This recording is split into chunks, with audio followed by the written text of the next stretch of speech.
Всем привет, дорогие друзья! В сегодняшнем видео мы приготовим вкуснейший закусочный торт.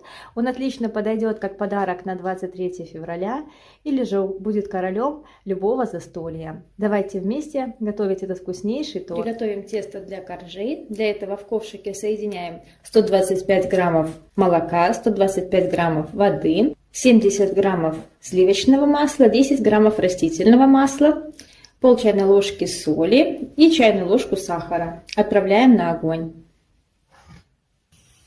Как только масса закипит, сразу же одним махом всыпаем 140 граммов муки и быстро перемешиваем.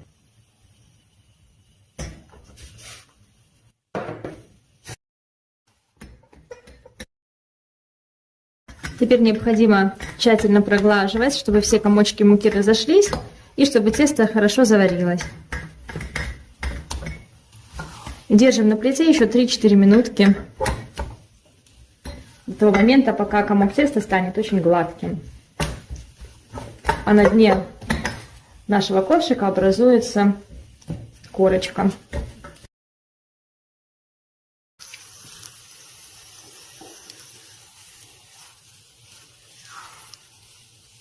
Снимаем тесто с огня. Горячее тесто перекладываю в чашу комбайна. Для замеса теста лучше всего использовать насадку лопатка или, как еще ее называют, весло. У меня нет такой, поэтому я буду использовать насадку неполный венчик. Беру 4 яйца, взбалтываю их с помощью вилки и начинаю взбивать на невысокой скорости, перемешивать на невысокой скорости тесто и постепенно вводить яйца.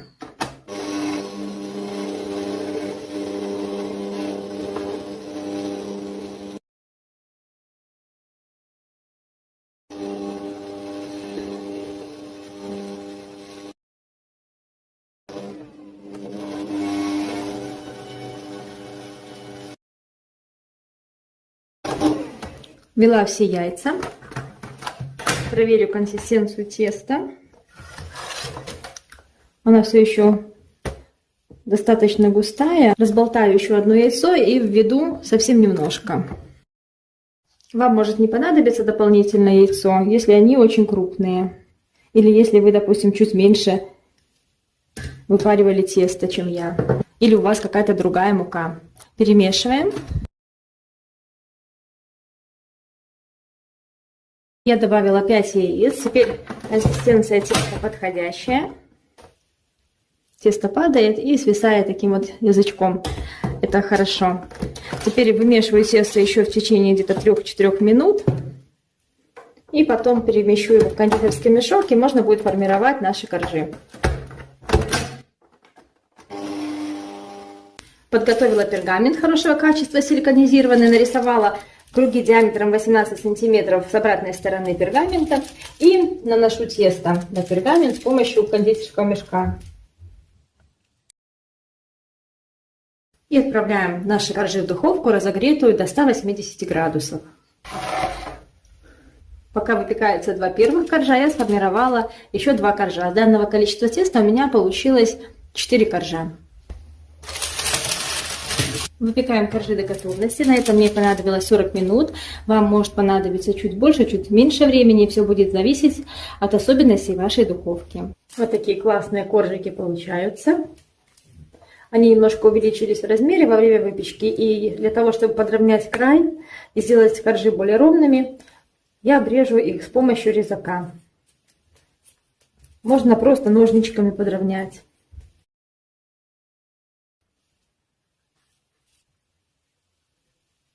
Коржи готовы. Можно приступить к приготовлению крема для торта. Для него нам понадобится плавленый сыр, обычный сыр и майонез. Соединяю это все в чашке с ножами и измельчаю в однородную массу. Да, чуть не забыла, добавляем еще чеснок. Добавляйте 1 зубчик или по вкусу. Вот такой прекрасный крем у меня получился. Для него мне понадобилось 150 граммов мягкого плавленного сыра, 100 граммов обычного твердого сыра и 150 граммов майонеза. Майонез берите вкусный, который вам нравится, хорошего качества, можете использовать домашний. Я уже приготовила, нарезала различную начинку. Я буду использовать ветчину, колбасу сырокопченую, маринованные грибы, шампиньоны, свежие огурцы, оливки, томаты вяленые. И можно любые абсолютно другие начинки, какие только вам нравятся. Чтобы торт не есть, сделал, как обычно, нанесем немножечко крема на дно.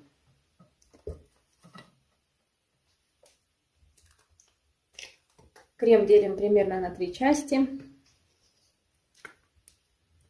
Для обмазки торта мы будем использовать другой крем. На первый корж я положу колбаску. Количество ее на ваше усмотрение. У меня примерно 80 граммов колбасы. Здесь же будут и оливки. Грамм 30 нам понадобится. Сверху кладем второй корж. Здесь у меня будут грибы маринованные. Тоже кладите по вкусу. У меня 80 граммов. Сюда же положу немножко вяленых томатов. Тоже по вкусу у меня где-то грамм 20-30. Теперь третий корж. И ветчина 100 граммов. И сюда же я хочу добавить свежие огурцы. Чтобы слои скрепились, можно немножечко сверху полить майонезом, если слишком толстый слой начинки получается. Или сметаной. И верхний корж положу вверх ногами, более ровной частью сверху. Вот так получилось. Теперь, в принципе, можно поместить этот торт так же, как и обычный торт, в кольцо, а затем приступить к выравниванию. Можно же сделать вариант голого торта, тогда верхушечку надо ложить верхней стороной, не нижней, а верхней, и украсить как-нибудь там кремом или колбаской, зеленью и так далее. Мы же будем наш торт выравнивать с крем-чизом на сливках, поэтому я помещу его в кольцо. Сверху помещаем небольшой груз какой-нибудь и отправляем в холодильник на несколько часов. Торт постоял в кольце 2 часа. Он немного стабилизировался. Снимаю с него ацетатную ленту, кольцо и приступлю к выравниванию.